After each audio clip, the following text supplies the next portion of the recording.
पशुजीवन आहे आणि परोपकारी जीवन हे मनुष्य जीवन आहे. आपण बघा, बैलाला घास टाकला आपण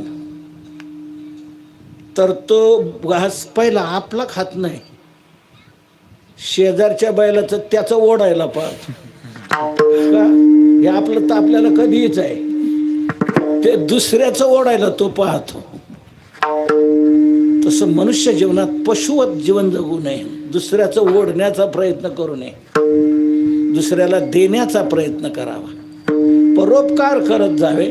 किती फार नाही, फार करता आले तर थोडा तरी, तू का म्हणे फार थोडा तरी परोपकार केला पाहिजे.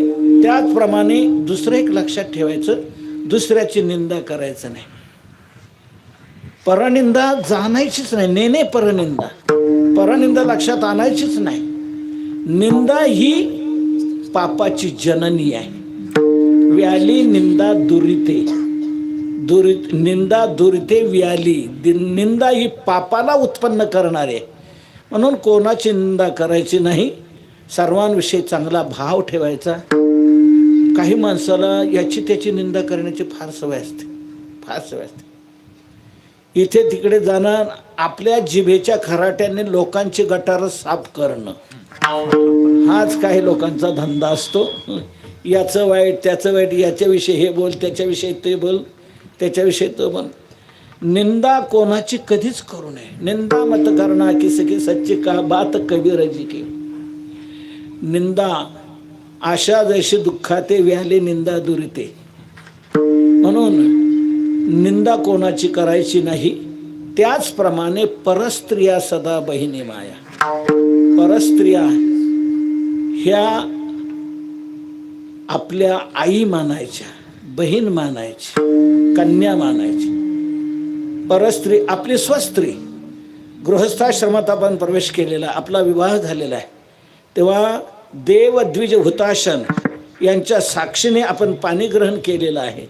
म्हणून जी आपली पत्नी आहे ती पत्नीच ही आपली आहे योग्य.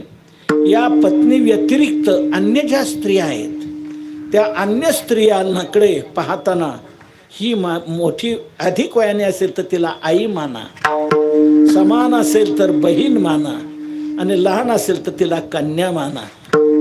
त्यांच्याविषयीचा वाईट भाव आपल्या अंतःकरणात होऊ देऊ नका, येऊ देऊ नका. परस्त्री माझी माता आहे, सदा बहिणी माया माझी आई आहे. याप्रमाणे अन्य स्त्रियांकडे पाहायचं आणि त्यांची सेवा करायची. म्हणून संतांनी तुकोबरांकडे काय कुठे लोकांनी स्त्री पाठवली, तुकोबरांनी तिला काय भाषा वापरली, जाई व तू माते नकरी सायास आम्ही विष्णुदास तैसेनो. हे माते तू जा, तू आमची आई आहे, हे वाईट शब्द बोलू नको. परस्त्री माता माना. अनेक संतांची उदाहरणे आपल्याला आता वेळ नाही, तर परस्त्री ही आपली आई समजा, बहीण समजा, कन्या समजा. आणि ही वृत्ती तुमची नैतिकता जर तुमच्या जीवनात तुम्ही पाळली, सांभाळली, तर उत्तमाची गती तो एक पाळली, उत्तम भोगील जीवखाने. त्याचप्रमाणे सामाजिक जीवनही योग्य ठेवा. सामाजिक जीवन म्हणजे केवळ माणसंच नाही, पशुआदिकांवरही प्रेम करा. भूतदया गायी पशूंचे पालन, तान्हेल्या जीवन म्हणा माझे. भूतदया अंतकरणात ठेवा. गायींचं पशूंचं पालन करा, वन्य प्राण्यांचे रक्षण करा. आपलं शासनही सांगते, सर्वांचं पालन करा, रक्षण करा. गायी विशेषत्वाने सांगितली, भूतदया गायी पशूंची.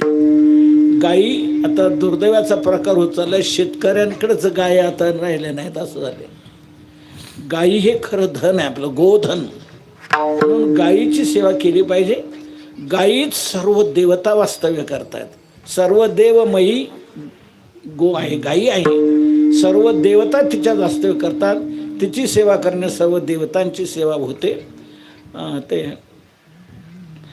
शेतकऱ्यांनी, निदान शेतकऱ्यांनी तरी आपल्या गोठ्यात गायी ठेवलीच पाहिजे. गायी शेतकऱ्याकडे असायलाच पाहिजे, असायला पाहिजे.